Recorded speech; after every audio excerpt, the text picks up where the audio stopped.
Up to now, you have learned to design tasks that just need observation and counting, because the format of the answer is an exact value or a multiple choice. In this module, you will learn to design tasks asking to calculate a physical quantity like the volume of water in a fountain, the weight of a stone, the slope of a road, the speed of a tramway, and so on. Such a task involves measurements, so its result cannot be exact values, since it depends on the instruments and protocols of measurements. Therefore, an answer will be considered as correct if it falls within an interval. In the MathCityMap portal, this corresponds to the format interval. The format of the solution asks for the bounds of two intervals. A green one corresponding to the range of values that can be obtained by correct modeling, and an orange one which is a wider interval determined after the green one. Its purpose will be explained later. How wide should the green interval be? If too narrow, no one will succeed because of the variability of measurements. If it's too wide, it might not even be necessary to come on site, but just make rough estimations based on pictures. The green interval should then reflect the possible measures of pupils with the correct protocol. Let's see this on an example with a single measurement. Let's imagine the task that you design is to estimate the height of this column.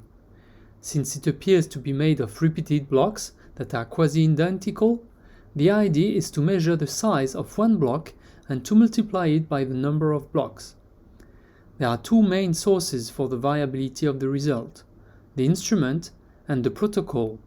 Here, our instrument gives lengths up to a millimeter, so the main variability comes from the protocol, that is to say the way you do the measure. By looking closely at the blocks, you may see that they are not perfect mathematical shapes, so that their height, length, is not well defined. You can find an underestimation of this value by measuring the distance between 2 points that are within the block and close to its rough border. Here, we find 81.5 centimeters.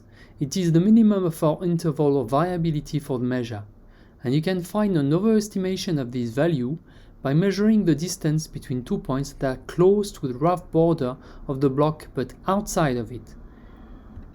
Here we find 82.7 centimeters. It is the maximum of our interval of variability for the measure. If feasible, try to repeat these measures with other blocks and keep only the minimum and the maximum of all new measures. You can check whether your interval is too narrow by calculating the percentage of variability that you expect for the measures. This variability is the ratio between the half span of the interval and its central value.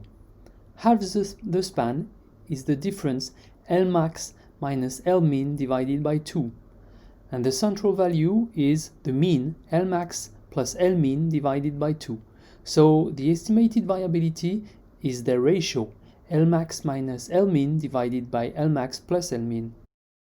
In our example, that amounts to 0.7%. Most of the time, the variability is between plus minus 2% and plus minus 5% for a single measure. If the span of your interval is less than twice 2%, which is 4% of your central value, then you may be overconfident in the reliability of your protocol, as most beginners are in the MCM design business. Whether or not it's the case, it is always a good idea to check your estimation by asking a colleague or a friend to blind test your task. You may be surprised. Now we shall see how to proceed when the search value is the result of multiplications and divisions between multiple measurements. For instance, a volume of a cuboid is a product of width, depth, and height. The speed of an object is the quotient of the travel length between the two positions by the corresponding time for this displacement. In those cases, you will find the bounds of the green interval by finding the extreme possible values. In our examples, the maximum volume is obtained by multiplying the maxima of the three lengths, and the maximum of the speed is obtained by dividing the maximum distance by the minimum duration. Another way to get a quick but good estimation of the variability is to add the percentage of variability of each measure. In the calculation of the volume of a cuboid, if the width is precise within 2%, the depth within 3%, and the height within 5%, then, as the rule of thumb, the volume should fall within 2 plus 3 plus 5 is equal to 10%. At this point, you know why and how to determine the bounds of the green interval. The orange interval is for gameplay in competitive math trails. Teams may find more strategic or fun to measure roughly and to be fast. As a designer, you may allow this way of doing but reward it less. To define the orange interval, you then do the same as for the green one, but with rough measures. Most of the time, it amounts to doubling the span of the green interval. In gamification mode, an answer in the green interval gives 100 points, decreased by 10 points each time a wrong solution has been previously tried. The orange interval then rewards linearly from 100 on the green side to 10 points on the outer side of the interval. Now go out and measure everything, and remember, come back with intervals not too narrow and not too wide.